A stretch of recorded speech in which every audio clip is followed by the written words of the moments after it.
Favorite parts of the boot camp that we just finished. So for those of you who don't know, we just finished a 3-day, well, really 4-day for the VIPs, 3 days of the basic holistic speaking boot camp.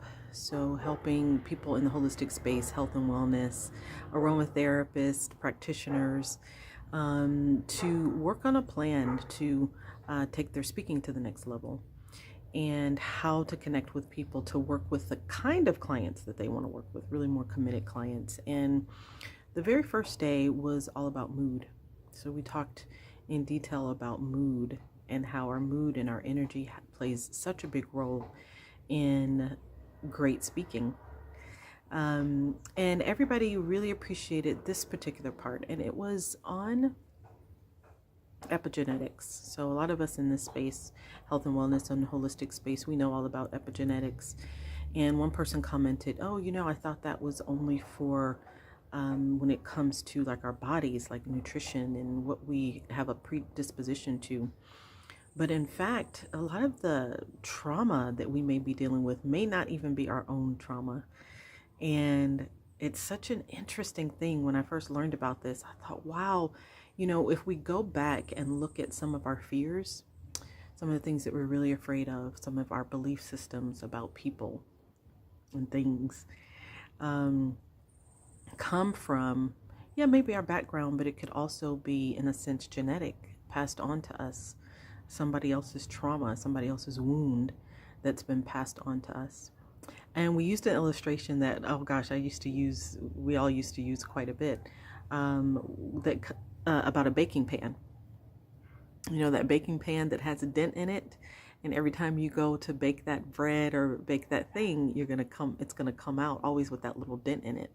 Well, it's not the bread itself that had that dent, but its origin had that dent in it. So over and over, you can continue to get that bread with the dent. And so that's kind of what happens with genetics. And that is the kind of a very simplified way of explaining epigenetics. And so we talked about how to release those feelings on a regular basis, those things that may have been traumatic for us.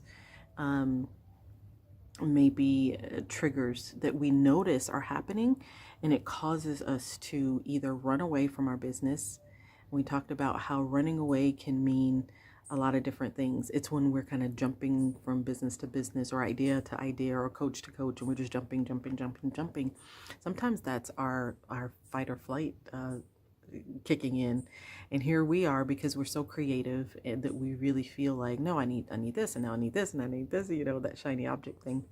So we talked about that. And then we talked about freeze in that scenario is all about when we just stop working altogether. That procrastination, that, I'm in my creative zone right now. I'm just absorbing. I'm just observing.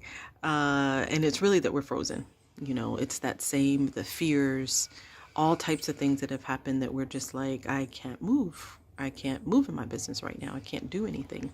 It's so interesting how it applies even in that situation with business. And then fight. What way might we be fighting ourselves and our clients? That was something that was different for a lot of folks, where we talked about how we feel about our audience. And some did not realize this disconnect that they're having with their audience, this really kind of negative feeling and energy that they're having with their audience, their prospective clients and the like. So it was a really interesting first day. Of course, that's really a simplified, squashed down version of a 4-hour session. But I thought I would spend this week kind of giving reminders to those of you who attended, and to let the rest of you know we are going to be having another one of these next year. And we'll keep you posted on that. So that was a little summary of day 1, and I'll probably give you even more of day 1 tomorrow, or we may move on to day 2 as I come on and talk to you tomorrow. All right. Thanks for being